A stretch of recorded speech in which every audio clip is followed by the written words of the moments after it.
Alors, deuxième chapitre sur la mondialisation, processus, acteurs, débat. Je vous rappelle que les trois premiers chapitres de la mondialisation, le produit, processus, acteur, débat, et le chapitre suivant, mobilité, flux, réseau, sont des chapitres qui, dans une composition, peuvent être regroupés ou abordés, séquencés. On peut mettre différents termes de chaque chapitre ensemble pour faire une composition originale.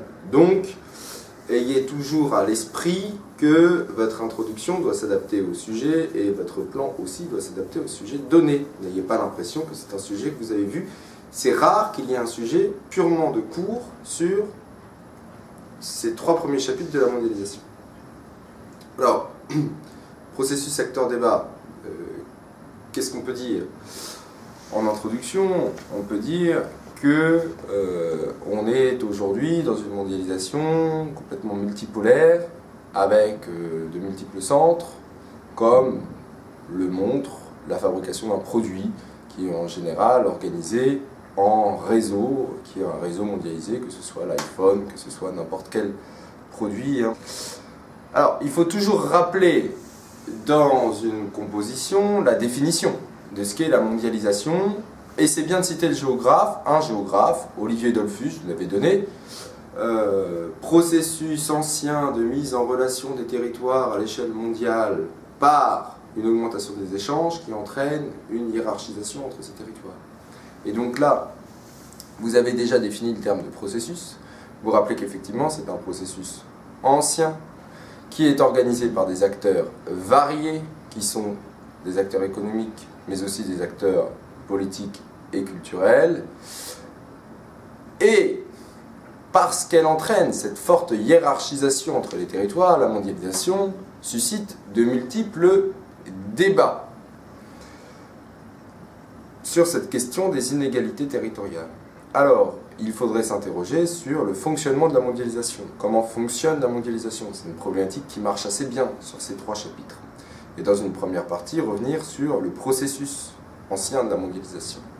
Alors d'abord, le processus, c'est décrire ce processus, décrire les étapes de ce processus. On peut déterminer 3 ou 4 étapes. La première étape, c'est l'étape de la colonisation européenne. C'était ce qu'on appelle une mondialisation qui était dominée par l'Occident, par une économie monde, l'économie monde britannique, et qui organisait la mondialisation en périphérie, autour du centre, qui était Londres. Puis, à la fin du XIXe siècle, cette économie monde britannique devient une économie monde américaine. C'est-à-dire que la mondialisation, à nouveau, s'organise autour d'un centre qui la domine, qui la contrôle, qui l'organise, que sont les États-Unis d'Amérique, qui possèdent la plupart de l'or du monde, la plus grande production industrielle mondiale, etc. Tout ce qu'on a vu dans le cours d'histoire. Alors ça, c'est les deux premières étapes, ou la première grande étape, si on veut mettre comme une domination occidentale de la mondialisation. Et donc, cette mondialisation, elle se construit autour de la division internationale du travail. Les pays du Nord, la triade, contrôlent le processus de mondialisation et exploitent les matières premières qui viennent majoritairement des pays du Sud.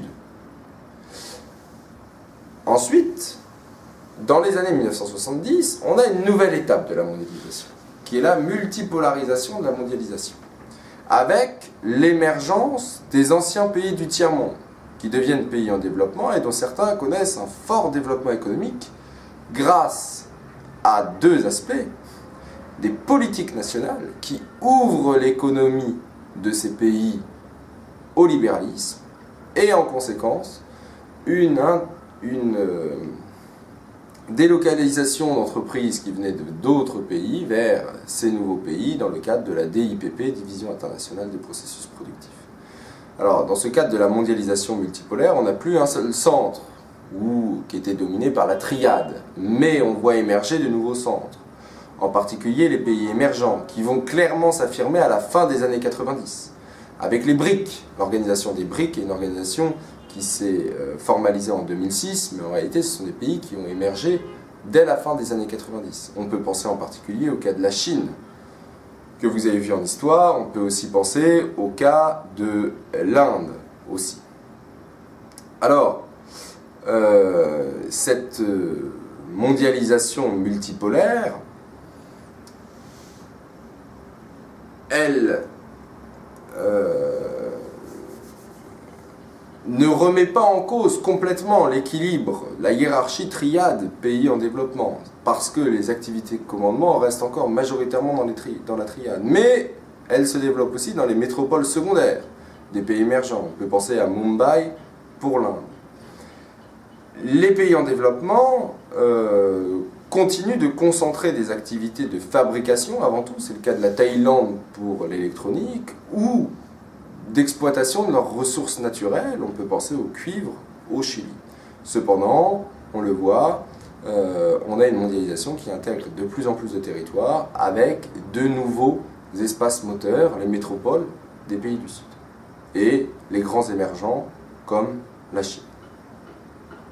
Enfin, on a une quatrième étape de la mondialisation, qui est celle de la mondialisation financière, dans les années 90, où c'est un nouveau processus, puisque la mondialisation fonctionnait beaucoup sur l'économie jusqu'aux années 90, en s'appuyant sur une économie avant tout industrialisée, et avec le processus de libéralisation de l'économie et du néolibéralisme qui s'affirme à partir des années 70, dans les années 90, on observe une émergence de la mondialisation financière, c'est-à-dire le secteur financier se met à dominer le secteur économique. C'est le premier marché mondial, ce secteur financier. Ce secteur financier qui est extrêmement important, c'est lui qui organise la mondialisation et qui peut la déstabiliser, puisque la plupart des crises économiques post-années 90 sont des crises qui sont complètement financières, et qui ensuite viennent déstabiliser l'économie. Cette mondialisation financière, elle reflète l'utopie mondialisatrice parce que ce sont des flux qui sont instantanés, c'est-à-dire qui traversent d'un lieu à l'autre de la planète en l'espace de moins d'une seconde et qui sont continus. Ils ne s'arrêtent jamais avec le jeu des fuseaux horaires. Cependant, cette utopie mondialisatrice de la finance, elle reflète la hiérarchie nord-sud puisque les centres financiers majeurs sont situés à l'intérieur des pôles de la triade ancienne, celle d'Omae qui mettait le Japon et pas la Chine.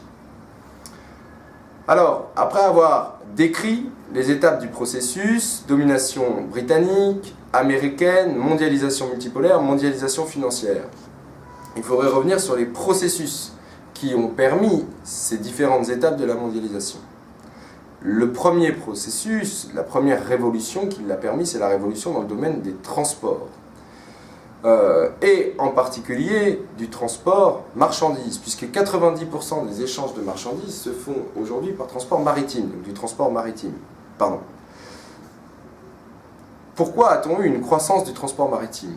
On l'a eu grâce à deux évolutions, la conteneurisation, qui a permis de transporter des marchandises très diverses sur un même bateau et de rendre beaucoup plus rapide le transfert de marchandises d'un pays à un autre en utilisant des plateformes multimodales. Donc la conteneurisation est un élément très important de la révolution du transport. Et l'autre élément important, c'est la massification, avec des bateaux de plus en plus gros. On était dans les années 60 avec des bateaux qui pouvaient transporter 1100 EVP, 1100 conteneurs, et on est en 2017 avec des bateaux qui peuvent transporter jusqu'à 16 000 conteneurs. Donc, massification, standardisation, utilisation des conteneurs a permis cette révolution dans le domaine du transport de marchandises.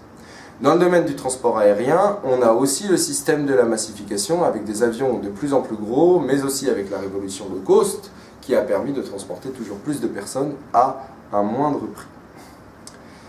Ça, c'est pour les trois premières étapes de la mondialisation. Pour l'étape de la mondialisation financière, il y a eu une autre révolution technique qui est celle de la révolution informatique, du développement des nouvelles technologies de l'information et de la communication, et en particulier le développement d'un réseau de fibres optiques et de câbles sous-marins, puisque 90% de l'Internet mondial transite par ces câbles sous-marins qu'on appelle le backbone. Ces câbles sous-marins reflètent la hiérarchisation nord-sud puisqu'ils sont beaucoup plus denses entre les pays du nord qu'entre les pays du sud, mais ils deviennent de plus en plus multipolaires, à l'exemple du câble de 2015 entre le Brésil et l'Angola. Alors vous pourriez là réaliser un schéma qui illustre ce processus de mise en relation des territoires, ce processus de mondialisation permis par les transports. Dans un deuxième temps, il faut s'intéresser aux acteurs de la mondialisation. Les principaux acteurs de la mondialisation, ce sont les acteurs économiques, les firmes transnationales. On avait pris l'exemple de Walmart, on avait pris l'exemple de Disney, on avait pris l'exemple de Nestlé. Pourquoi ces firmes transnationales sont celles qui organisent le mieux la mondialisation? Parce que ce sont elles qui sont à l'origine de la division internationale des processus productifs, c'est-à-dire de la répartition des activités industrielles ou tertiaires, selon les avantages de chaque pays. Dans les pays du Nord, on va avoir beaucoup d'ingénieurs, on va être dans des activités souvent de conception. Dans un pays qui va avoir un grand nombre de matières premières utiles à la fabrication du produit, eh bien, on va passer des accords pour exploiter ces matières premières. Et puis dans un pays où la main-d'œuvre va être bien formée, mais moins chère que dans les pays du Nord, eh bien, on va y concentrer des activités de fabrication. Ce qui fait qu'on a un processus de fabrication du produit qui est éclaté à l'échelle du monde, qui est permis puisque les transports coûtent extrêmement peu cher. Alors, ces FTN, en plus d'avoir permis cette mise en réseau des territoires, elles contrôlent l'économie mondiale, ce qui leur fait ce poids économique majeur. On estime qu'un quart du PIB mondial est possédé par les firmes transnationales. Et par ailleurs, elles sont dans tous les secteurs de l'économie. Dans le secteur des matières premières, vous pouvez penser à Shell, BP, Total. Dans le secteur des produits manufacturés, vous pouvez penser à Apple, Samsung. Dans le secteur des biens culturels, de la culture, vous pouvez penser à Sony, à Disney, à Netflix. Il n'y a pas de secteur économique qui ne soit pas contrôlé par les FTN, même l'agriculture avec Monsanto. Voilà. Et enfin, ces FTN, elles reflètent la mondialisation parce qu'elles organisent une hiérarchie mondiale. Elles sont majoritairement au nord. Les 2/3 des FTN sont dans les pays de la triade. Mais vous avez une croissance des FTN au sud, puisque la Chine est aujourd'hui le deuxième pays qui concentre le plus de FTN derrière les États-Unis. Alors à côté des FTN, les acteurs financiers sont effectivement aussi des acteurs centraux de la mondialisation, mais ces acteurs financiers sont souvent les FTN elles-mêmes. Donc on ne peut pas complètement les individualiser. Enfin, dans un deuxième temps, on a les acteurs publics. Parmi les acteurs publics, les États jouent un rôle extrêmement important dans cette mondialisation, puisqu'ils peuvent choisir d'ouvrir leur territoire à la mondialisation ou au contraire de fermer leur territoire à la mondialisation ou encore de chercher à réguler cette mondialisation. Certains États ont fait le choix de l'ouverture complète à la mondialisation. C'est le cas en particulier des pays de l'Asie du Sud-Est qui, pour le développement de leur économie, ont une économie extrêmement extravertie. D'autres ont fait le choix d'une ouverture partielle à la mondialisation. C'est le cas de la Chine qui a ouvert certains de ses territoires, les zones économiques spéciales, mais qui contrôle encore très fortement ses secteurs économiques et tout particulièrement sa monnaie. Et d'autres États ont fait le choix de l'ouverture limitée à la mondialisation avec un protectionnisme fort sur les importations. C'est le cas particulièrement de l'Argentine. On a aussi d'autres acteurs publics qui sont les acteurs supra-étatiques, qui sont des organisations d'État, des regroupements d'États, en commençant par les organisations régionales. Les organisations régionales, vous commencez à en connaître beaucoup, et ce sont souvent des associations d'États qui ont pour objectif de favoriser la croissance économique entre eux, et donc de réguler la mondialisation à l'échelle d'une région continentale. Mais aussi, ces États ont de plus en plus l'exigence de favoriser aussi le développement humain et de réduire les inégalités sociales à l'intérieur de leur territoire. Et enfin, on a les organisations internationales qui sont des associations d'États à l'échelle internationale et qui cherchent aussi à réguler, mais à encourager cette mondialisation. C'est le cas avec la création du G6 en 1975 qui devient G8 ou avec la création en 1999 du G20. La grande mission du G20 a été de supprimer les paradis fiscaux, qu'ils n'ont pas fait, mais ils ont réduit l'importance des paradis fiscaux pour éviter les phénomènes d'évasion fiscale qui coûtent extrêmement cher aux États. Alors, ces organisations, elles ont aussi pour but de favoriser la mondialisation par la réduction des droits de douane, et là on a des effets très visible, puisqu'en 1946, les droits de douane équivalaient à 40% de la valeur d'une marchandise. En 2017, les droits de douane en moyenne équivalent à 5% de la valeur d'une marchandise. Enfin, il ne faut pas oublier les acteurs illicites de la mondialisation qui jouent pourtant un rôle majeur. Ce sont les organisations criminelles, les mafias, qui contrôlent une mondialisation parallèle, mais qui fonctionne elle aussi en réseau à l'échelle mondiale. Le réseau de la drogue est un réseau mondialisé, c'est le deuxième marché économique au monde, derrière le marché financier et devant le trafic du pétrole. Montrer que ces réseaux sont mondialisés puisqu'ils mettent en communication des espaces très lointains, l'Amérique latine, l'Afrique, avec en particulier le Nigeria, l'Afghanistan, grand producteur d'opium, et puis les pays consommateurs, États-Unis, Europe. Ces mondialisations illicites hiérarchisent aussi les territoires, puisque les centres des mafias sont très souvent dans les métropoles, et en général dans les métropoles du Nord, et ils dominent la relation avec les pays du Sud. Alors, dans un troisième temps, il faudrait justement revenir sur les débats de cette mondialisation. Vous l'aviez très bien fait en classe, montrer qu'il y a des débats dans tous les domaines, le domaine environnemental, la mondialisation qui fonctionne sur l'exploitation des énergies carbonées pour les échanges et pour la fabrication des matières premières fait débat. Est-ce que la mondialisation est à l'origine du réchauffement climatique? C'est une question qui se pose. Il y en a qui répondent oui, il y en a d'autres qui répondent non. Deuxième débat, débat démocratique. Est-ce que la mondialisation est un phénomène démocratique? Elle a été acceptée en général par les États, mais les grands accords commerciaux passés entre États sont en général passés sans demander l'assentiment des peuples.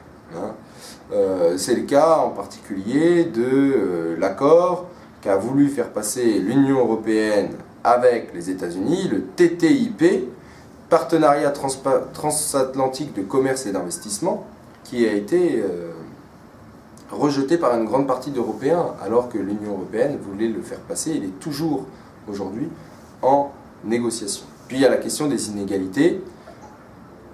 Une partie des économistes disent que la mondialisation a permis un fort recul de la pauvreté, mais d'autres économistes disent que la mondialisation a entraîné un accroissement des inégalités, puisque 1% de la population mondiale aujourd'hui détient 99% détient autant que 99% du reste de la population. C'est-à-dire 1% de la mondialisation détient 50% de la richesse. Alors, il faudrait revenir, après avoir parlé de ces débats environnementaux, économiques, sociaux, culturels, n'oublions pas le domaine culturel, sur les acteurs de ces débats. Et les acteurs de ces débats, ce sont beaucoup les ONG, les organisations non gouvernementales qui cherchent à proposer un autre modèle. C'est le cas en particulier dans le domaine du commerce équitable, qu'on en avait vu autour de l'ONG Max Havelaar, qui a permis le développement de ce commerce, puisqu'aujourd'hui, dans le cas du café, 6% du café mondial est un café équitable. C'est le cas aussi du secteur agricole dans le biologique.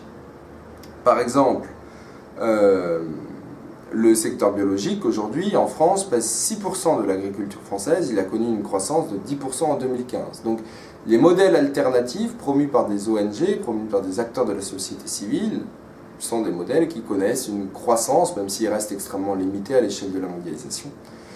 Mais s'il y a des groupes altermondialistes qui veulent une autre mondialisation comme les ONG, vous avez aussi des groupes anti-mondialistes qui ne sont pas forcément portés par des ONG, mais qui vont être portés par des groupes de citoyens ou des partis dits nationalistes, et qui, eux, demandent un retour des frontières et une limitation de la mondialisation, à l'image de Trump aux États-Unis. Donc voilà, qu'est-ce qu'on peut dire sur cette mondialisation? Que c'est un processus massif, progressif, qui s'est traduit par une multiplication des échanges à travers le monde, contrôlés en particulier par des acteurs économiques, les FTN, qui entraînent des débats environnementaux majeurs et des débats économico-sociaux majeurs sur la question très forte des inégalités.